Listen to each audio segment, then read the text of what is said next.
Hello guys and welcome to this video. My name is Emma and what I do is I help people who know what they have a purpose, who know what their purpose is, to break through the blocks, the fears, the self-doubts so they can have the energetic shifts, take aligned, committed action to create a life of purpose and power. So I'm hopping on here this evening to talk about one of the major blocks that people have to living their purpose and stepping into their purpose. And this is a fear, as I put in the title, I think. It's about owning your own power, a fear of our own power. This is really, it encompasses a lot of other beliefs. So what is the fear of power? Why are we afraid of it? Well, I mean, I think from when we're children, we're told like power corrupts. This is in the culture. And absolute power corrupts absolutely. So there's kind of taboo with power, and power is kind of seen as, oh, those people have the power and we don't have the power and they need to look after it. So there's even culturally, the whole society is kind of, we're not claiming our own power as a society, as a culture. We're giving our power away to governments, to other people to look after us. We're not stepping up and being responsible in collectively. So individually, that's going to be also reflected. So most people, they're more afraid of owning their power than they are, have self-worth issues. They feel unworthy. It's a fear of stepping into the power, like it feels so huge.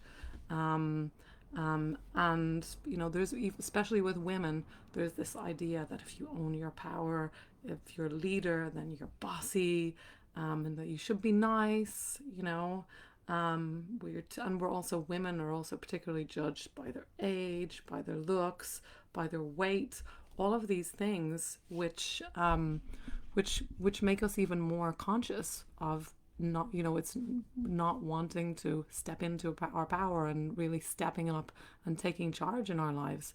And this makes, and also culturally, women, again talking about women specifically, if you look at all the fairy tales, women are portrayed as the victims. Think about the Prince Charming comes and rescues the Goldilocks in the castle. The women are the victims and the men are the ones with the power. And that's kind of the way it still is, predominantly, not totally, sure, but there's still kind of this undercurrent of men holding the power, being the power holders. So we are afraid that if we put ourselves out there, fear of power, of owning our own power, there are a whole load of other fears attached to it. If we put ourselves out there, we might be rejected. We might be so intense that we'll frighten other people off. We'll be so bright, that we'll just scare people and they won't want to be around us. And the desire to be connected to people, the desire to have a community is really, really strong with people. That's key. We want to have a family. Humans are very tribal, so we don't want to mess that up. We want to be part of the collective. We want to be accepted. And also, if we really show ourselves, we get rejected. There's so much tenderness and sensitivity around there. And also, there's a fear of taking responsibility for ourselves. I think this is a really huge one, and committing to things. Because if we take responsibility, it'll be all our fault. It's like the difference between taking responsibility for something and, blaming. It's a totally different energy. When we are taking responsibility, like I talked about before, we are looking in the future and thinking about how we could change things. When we're blaming, we're making ourselves a victim and there's no way forward.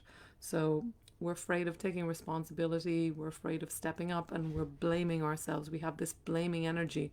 We're projecting our power out at other people, are blaming ourselves. It's all part of not taking responsibility and not owning our own power. We're afraid, and the way it manifests is, fear of being visible. So if you want to own a business, if you want to do something different, what are people, oh my God, I'm going to have to be seen. What are people going to think? What are my family going to think? What are my friends going to think? Oh my God. Also, the inability to say no. This is a really common one. people pleasers. We always want to say yes to everything, especially women. We're kind of taught that we have to be nice, so you shouldn't say no. There's a fear of getting it wrong, which absolutely kills creativity.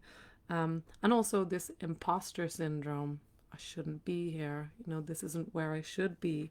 So we dim our light. We dim our light so that other people, we feel like we're too bright. We need to just dim ourselves so that we can be like everyone else. And we hide. We hide ourselves. We hide our light. We avoid showing who we really are. And we look for our power outside. We don't go inside because we're not good. We don't want to go there. We don't want to upset the balance. And we look for things outside to fill us up. We do all these courses. We do this, we do that in order to feel like we have enough power rather than really going within. And if you don't go within, you go without. Yeah. Um, so, and all of this, looking for power and hiding and, wearing all these masks, it uses up a lot of energy. It takes a lot of energy. So this is why a lot of people, they end up really exhausted, low energy, because when you're not being your true self, it uses a lot of energy and it can be so exhausting. So I want to talk about what real power is now. What is real power? It's like when you're really in your power, you have a sense of safety, you have a sense of security, you're really true to your self-expression, you're really authentic, you're compassionate with other people, you have understanding for yourself and other people, and you have no fear of being vulnerable. You can show your emotions. You're not afraid to show yourself to the world. So you can expose yourself if you like. So when you understand power like that, it becomes a little bit easier. It's not like a win-lose type scenario, which is what we're taught. It's like a situation where you can have a win-win situation. Everybody wins. So this is how you can resolve this. This is a huge block that people have, and it runs really deep, and it connects to lots of other fears that I've spoken about before, like the fear of rejection, imposter syndrome, the worthiness thing. So it's kind of all connected up, and it's a really, really deep issue. So what you can do about if you have a fear of power, well, the first thing is you want to recognize it. Recognize, okay, so when the fear comes up, okay, so what is this? I'm afraid of being rejected, so I'm afraid of seeing my own power. I'm afraid of being visible. I'm afraid of putting myself out there. So recognize where you make yourself the victim, where you say, I can't do it. It's not, I can't do it. So whenever you hear you saying, I can't, you can change that. And you can, like, I can't afford, I can't do it, it's not possible. Whenever you hear yourself say that, you can change it to a choice. I'm choosing not to do this now because it doesn't feel aligned. I'm choosing. So make it a choice rather than I can't. Because habit is something that you do unconsciously. Once you recognize that habit, once you see it, once you shine the light of consciousness on it, it's no longer a habit, it's a choice. So you can choose that, or you can choose something different, and either way it's totally okay. So recognize where you're making yourself a victim and choose something else, or choose to at least recognize it. And you can allow yourself to be more powerful when you believe that is possible. So you can believe, to gain courage by facing your fears, and you can take little steps then. You can take little steps to making changes. So when you notice the fear coming up, okay, so this is my fear of my own power. So take a little step, recognize the power, and then you've got to take action. So it's like, you train yourself, what you feed grows, remember? So if you continually avoid facing the problem, you're going to be feeding the fear. So if you want to do something different, you got to take a little bit of action. Doesn't need to be a big action. So if you're feeling a lot of fear around being visible in your business, maybe make a little post, do something, take a little bit of action that's going to conflict with that fear. The other thing that you can do, which I think is the more deep way of doing it, and maybe the faster way of doing it, is to find out where that fear comes from. So see where that fear comes from, and you can work through this with somebody who's done it before, or you can kind of just dig a little deeper with yourself to see, right, so what is this fear? What am I really afraid of? What's the worst thing if I expose myself here? What's the worst thing that could happen? And see where that trauma is. So when I work with clients, what we do is we get to find out where it comes from. People don't need to relive the trauma, but we just kind of release it, because your mind is holding on to these things in order to keep you safe. And once your mind knows that you can be safe without holding on to this trauma, without reliving it, then, it's really, it happens instantly and you can let go. You don't need to talk about it for 5 years with a therapist. Healing can happen really instantly once you have that recognition, and once you're ready to choose to let go, once you have a better choice, and once it feels safe for you to let go of that particular trauma, once you to let go of that particular fear. So, and as you face your fears, you gain courage, you gain confidence, and you really can stop and look your fear in the face. That's when you're getting self-mastery, when you're not afraid to look the fear in the face. Because most people, when they see fear coming, they run the opposite way. They don't want to look at it, they don't want to see it. But real power comes when you shine the light of consciousness, you look at it, you face it, and then you can let it go.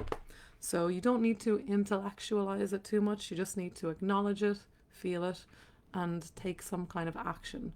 Find out where it comes from and release it. So the fear of power, it's a really, really deep issue. And it's one that comes up a lot when I'm working with people who are holding themselves back from fully stepping into and living their purpose. So if any of this resonates with you, and you would like to have a conversation, I'm offering 15-minute calls at the moment for people who are holding themselves back from stepping into their higher purpose, by fear of failure, fear of being judged by others, or if they're afraid of their own power, which, like I said, is a huge issue and it really touches on a lot of different things. So if you feel like you're ready to start shining the light of consciousness on these fears so that you can open up and step into your purpose, now is the perfect time. And indeed, now is the only place, and now is the only time to do that. So if you're ready to shine, then this feels like alignment for you. Hey, yeah, please do get in touch, and I would love to have a conversation with you. Have a great evening, and I will talk to you soon.